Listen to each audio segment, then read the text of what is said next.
Greetings everyone, and Great here for another H-Power Score replay. Spawn on the right side, bottom right side as the blue Mongols with Wam01. Spawn on the top left side as the yellow Malians with LucifroNN. At the mining pit here, it's also planting some housing there to get some more free gold. Down south we do have, looks like a bit of a spear rush going on. He also has this town center next to the Ovo as well. You can pull out some extra villagers with a stone, but they're incredibly expensive doing like that.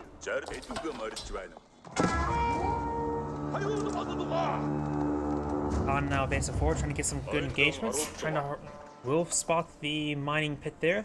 The mining pits are a great target because these houses, even though they're cheaper, they're half cost. Oh, seeing extra fire there. Oh, he keeps that spearman alive, barely.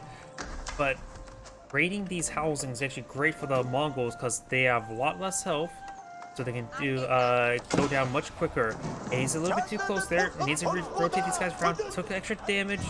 Does keep them both alive, barely. Outpost not going up, and now do have a Donzo on field. The throwing javelin does come forward, kills off that wounded spearman. And the Donzo are inherently better than regular spearmen. Do have one melee armor. Trying to stab down that villager. The villager needs to back off. More Donzo now being pulled out in the field. Villagers may want to run back home. 10 health. Spearman being engaged by the Donzo.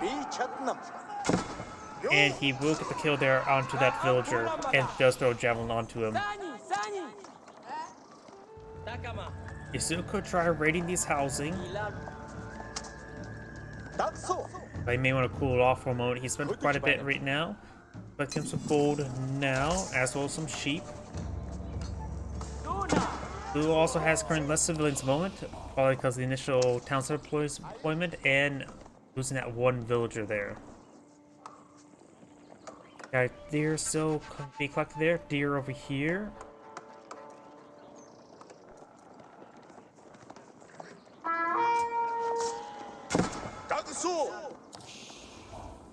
Doesn't see a bit of damage there. Donzo, of course, very effective.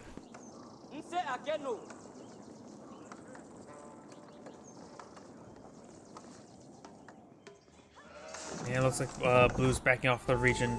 You know how the silver tree not being blown down the field? More the mining camp is collecting up gold.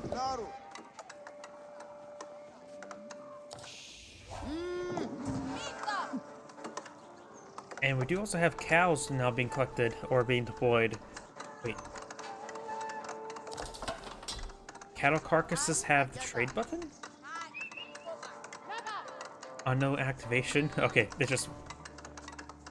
Apparently the, some of these carcasses have some weird abilities that I never really noticed. But of course we do got the mill here. The mill, of course, allow him to pull out cows, which are collected at the same rate as deer.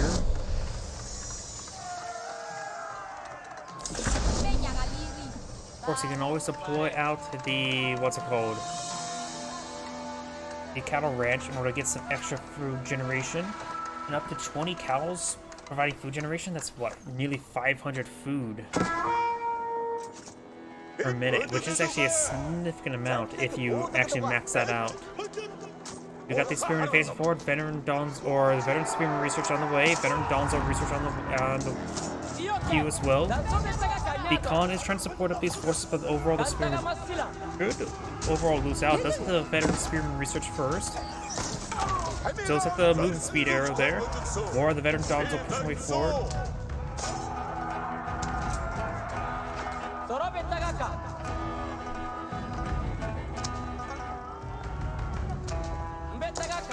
So got some warrior scouts being deployed out on the field. And yellow is actually walling in this region. The silver tree has been pulled on the field, which means that this wall will deny the proper pathing. Oh, and look at these trees. Oh, there's two deposited trees here. There's no direct path, so the traders will go up and around all the way to on the opponent's half of the side of the map, and then over here. He's going to need to get that fixed very soon. Right now, he's not pulling out anything at the moment. Just does a bit of trade. And it's sort of hard to spot this because the walls do interrupt the pathing, in which so you don't even see it, and it interrupts your pathing, and then they start doing something stupid. There we go. We've got the first caravaner now on the field. There actually may be a hole over here because I don't see the trader acting too stupid at the moment. Warrior Scout now pulled on the field. Still has an incredibly high health regen. Look at that. It's able to outdamage the Khan's attack. Granted, Khan's damage output is pathetic.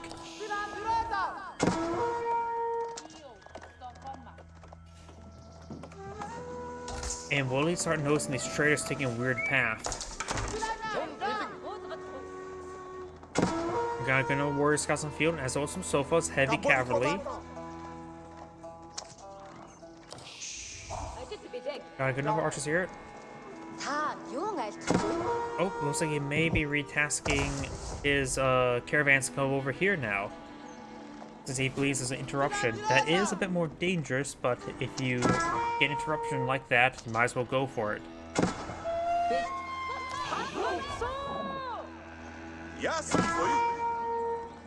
Warriors there on the Khan. Wolf does go down. More wolves over here. And dude, looks like another round of mining pits gonna be put on the field. Let's take out that scout right there, I believe. So we've got a number of warrior scouts and a sofa in this region. Wolf still getting some bites over there. Warrior scouts, he has to be very careful of warrior scouts. They do have good vision range. Deer over here have not been collected. Not commonly see professional scouts pulled out by Malians to pick up these deer. In fact, he could try picking up this deer.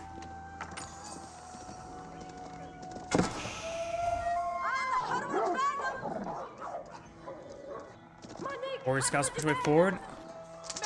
I'm not sure what he's thinking at the moment. As at these Venom down zone, he must have spotted these traders. At least a couple of them. He has not built any additional traders. We got this another trader actually. Outpost now being pulled on the field.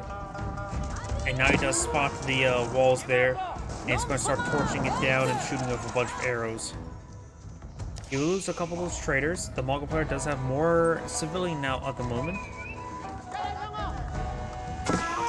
But that will quickly change.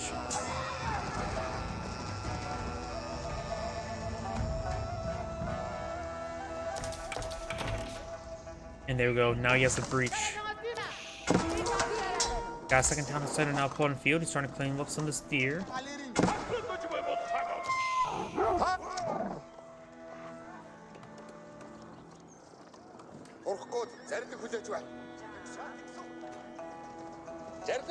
Got a very, very large number of warrior archers here and one sofa. Overall, Yellow just have a much larger force and a much higher quality force in general. That's fine and quality there on these warrior scouts. Warrior scouts, they don't do bonus damage versus range, which is something that it's a bit less effective with them. So your archers don't have to be super worried about them as much as compared to regular horsemen. Let's get some good damage down the veteran dons to make their self-retreat away. Oh, now going for an outpost and Greer right there. He's trying to rebuild this, wait. Okay, that just looks a little bit blue. I don't know why, I got confused.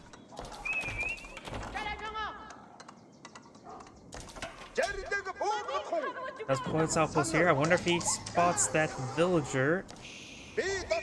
Let's get inside the...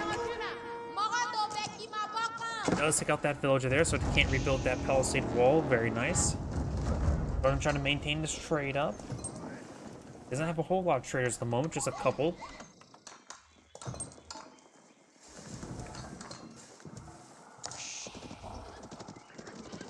And now these warrior scouts may be eyeing to raid the trade caravan. Doesn't have a whole lot, does he? Only 3 at the moment, not a whole lot. These villagers can get quickly overwhelmed. He knows about them. He also has a superior number of military. Does get the faster movement arrow there. And these villagers may get cleaned on up. Does have the arrow slip there. And of course, that one villager does get left out, but that may actually get him saved. He's actually going to try to repair it up with that one villager. He's actually repairing up the villagers. Does get some damage onto them now. Spearman trying to advance forward. Does lose one of the villagers, but overall does save those villagers in general. We do have now some javelin throwers here, an anti-archery unit. It does do bonus aim versus range, only a small amount. The attack speed's not that great either.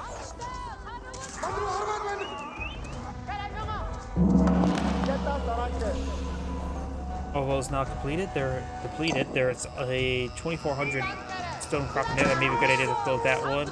War Scout gave some damage on in.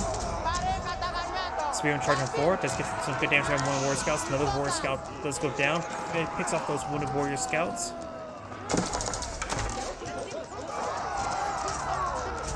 Spearman advancing forward, getting some good damage there. Archers do not have poison arrows just researched just yet. Horseman being put on the field. Does get a good hit there on some of the Warrior Scouts. Donzo trying to advance on forward. Does pick off one of the Donzo there, getting some good damage on both of them. The Javelin Throwers do have inherent pierce armor.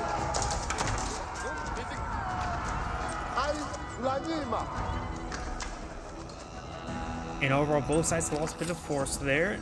He also has a superior military on the field. And do see a large number of Javelin Throwers now on the field. 7 traders out on the field at the moment.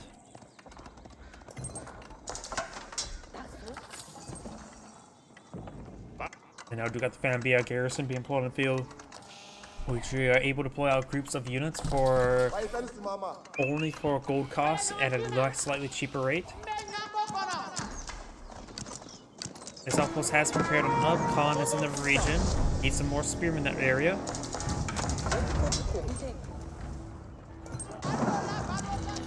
Trying to repair up the outposts now. The Warrior Scouts are not engaging the villagers at the moment.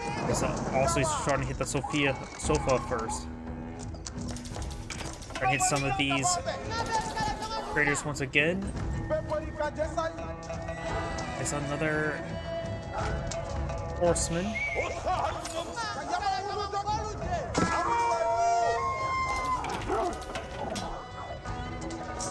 It does get some good damage there. Does finish off those traders there, very nice. He didn't really have a whole lot. He still has 8 in the field. He needs 9 to get the improved income, as well as 15 for even more income. Archer's now engaging. Good number of Javelin Throwers on the field. He does have the outpost now loaded up. And we've got a single Keshik here. Let's focus on those Donzos before we get those Keshiks engaged. We've got more Keshiks on the flank, trying to overrun them. And that looks like one more scout there, or not scout, trader.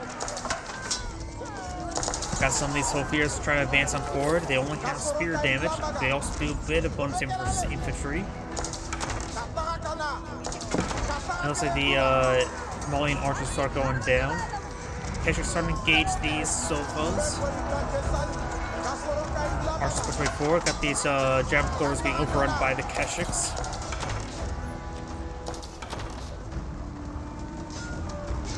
More sofas being put on the field. He does have, of course, more pierce armor right now.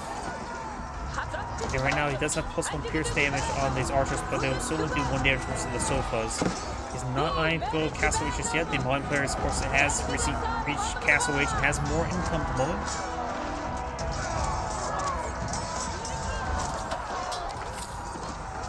And right now the Malian player doesn't have a whole lot of villagers. I don't see that number growing. He is building villagers. Of course, the Mongol player does have 2 town centers as opposed to opponents just 1.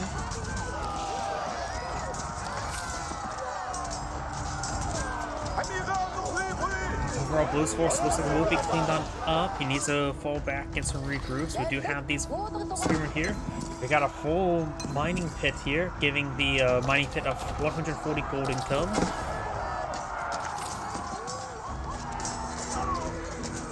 And if the Mongol player is able to raid it, that will give him a lot of resources. I wonder if he's just gotten the improved raiding research. Probably not.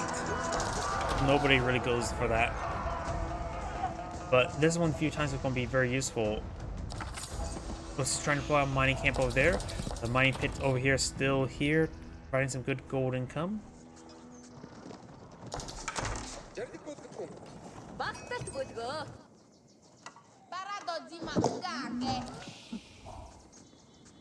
Pulling out more of these cows to get some more food generation.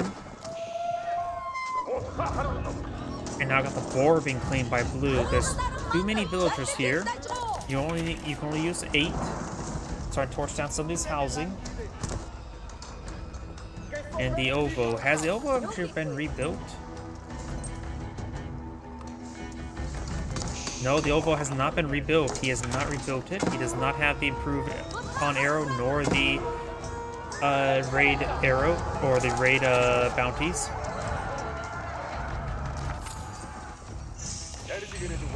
Got a relic now being cleaned by yellow, very nice. And now we've got these sofas trying to raid some more of these caravans.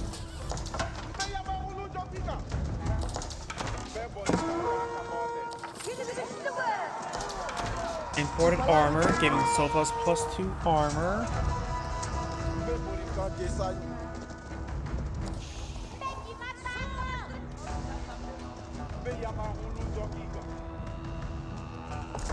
Collecting up some of that food, very nice.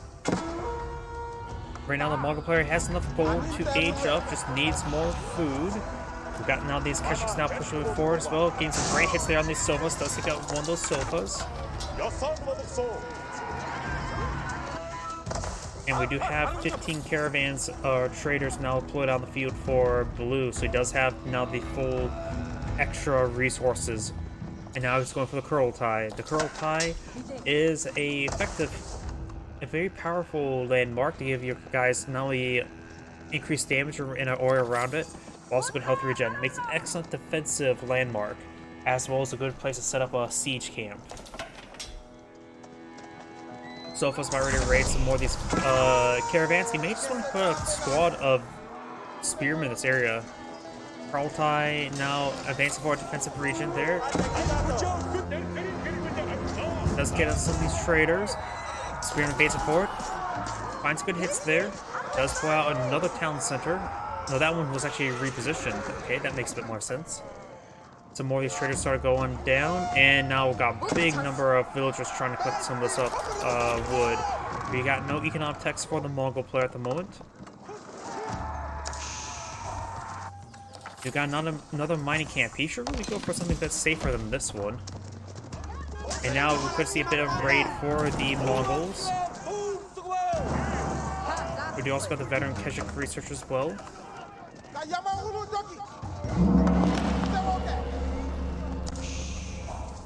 The Malian player does have a good amount of resources, but he basically has no wood remaining. He needs to start getting some more lumberjacks. In fact, he has 2 wood and no wood per minute. 0 wood per minute. Got good number of sofas. I thought sofas require wood. Nope, they require, still require gold.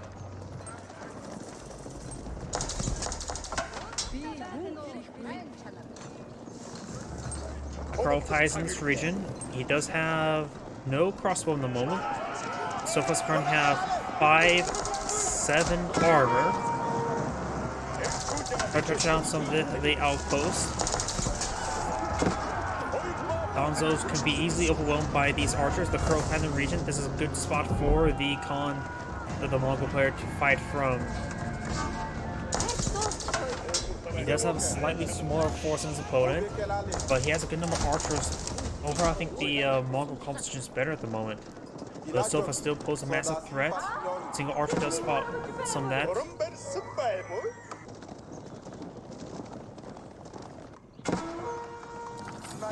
And now the Sopha's going to try to push on forward over this region. The Mongol players are really responding with this region. There's only these handful of Sophas at the moment. He does not have enough space for the villagers right now, so some of them will be killed off. And this veteran Sopha will go down to the spearmen.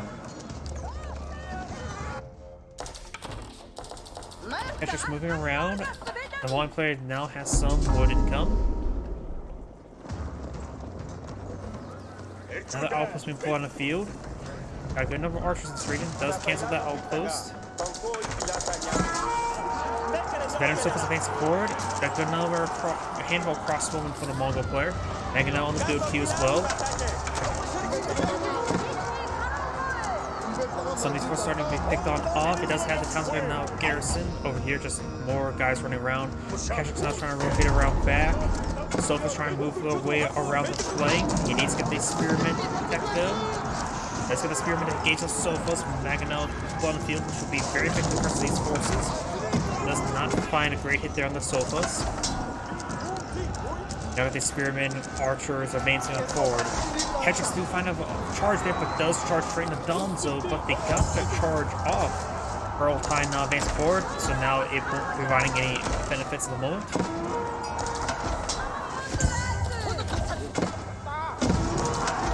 Archers advancing forward, Sopha's advancing forward, Keshik's trying to advance forward as well. Magano needs to find a better angle there. Keshik's do find the Sophas right there. And to that, Magano does go down. Big loss there for the Mongol player. Archer's sort of back themselves to the corner. I'm not sure what the Khan is. The Khan needs to use his arrow, but his arrow's on cooldown. Sophas is slowly being cleaned on up. More horse or Sophas advancing on forward.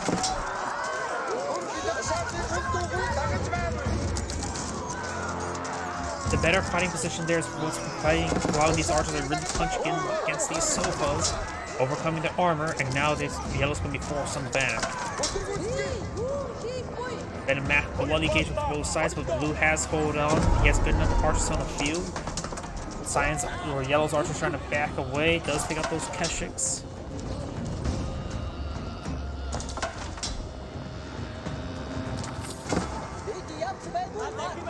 Right now, I think the Mongol player needs to focus on getting some more production structures. Some more barracks going to be half bad, as well as man at arms.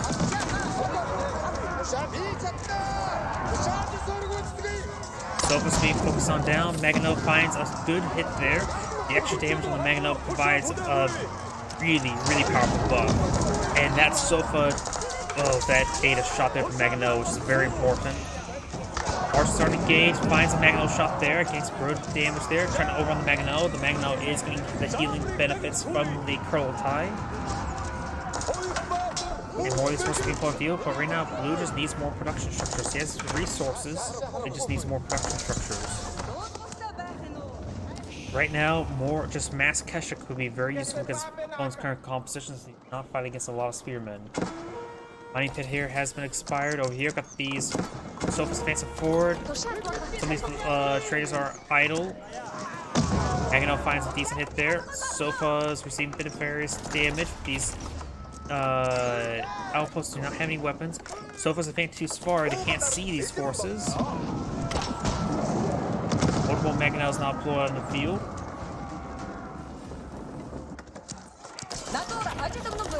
And as Sopha does go down, starting to get some of these traders. He still has 23, which provides him a lot of gold income. At that point in time, he does not really need gold miners.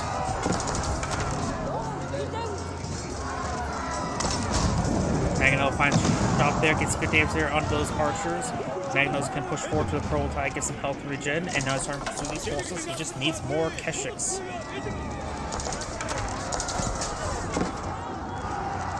Some good damage there on those archers, retreating archers. He does have poison arrows now.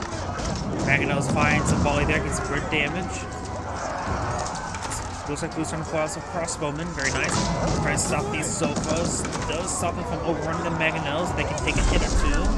The Pearl Tide near around. And these Sophas are being cleaned up. Magano finds a couple good shots there, very, very nice. And got these Keshiks pushing forward, trying to hit these forces. No real unit to counter them. And they are heavier than Sofas. Sofas have, of course, 7 armor, 195 health, while the Keshiks only have, they have the same health. So Sofas and Keshiks do have the same health. Attack speed is 20, 1.38. Sofas are 22, 1.62. So I think, yeah, Keshik's damage output is higher, plus there's, of course, health regen. But he's neglected all of his melee armor, while the Sofas have 7 armor. The Mongol players also clean up the rest of this wood. There's some scarred patches there. May need to start to collect up this wood. He also needs to start. He knows about this mining gold pit there that can give him some good raid. I can also get some much needed health regen.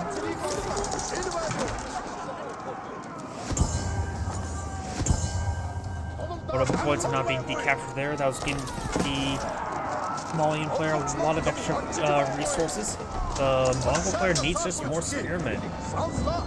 If he having trouble with that, maybe just get out some men-at-arms, at least some sort of tanky front line. They won't be doing bonus damage so fast, but they can withstand a bit more against these archers.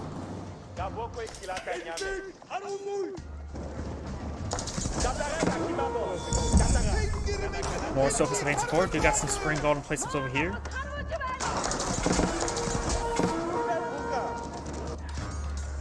Keshiks and Sofas are engaging around the map. Let's get some Mangonel hits there. We got good number of spring golds here as well. They can put holes in everything. Another con-deployment field, and the Keshiks do engage these Sofas. It also has an inferior number of villagers or civilian units. Mangonel's finds the volley there, getting some great damage to the Sofas. He's away from the Curl Tie, so although siege weapons get the bonus damage, both Mangonels have gone down. There's a big loss there for the Mongol.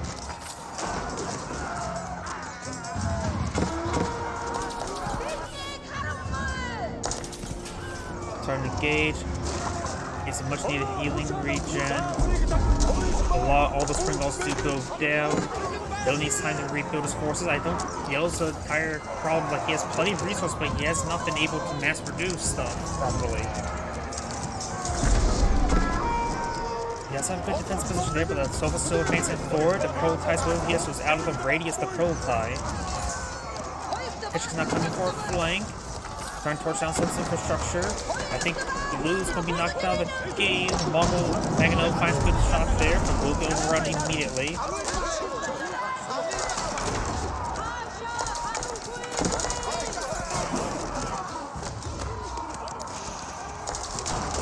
It looks like these forces will get overwhelmed. Doesn't have power here.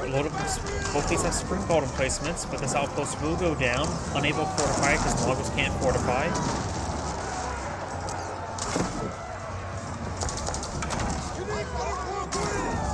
And yeah, Blue does have no military at the moment. He maintained superior villager numbers the entire game, but he simply had no income. I don't think he also got any economic techs either, because his opponent got economic techs. By the way, this is Grade saying, thank you for watching, on to next replay.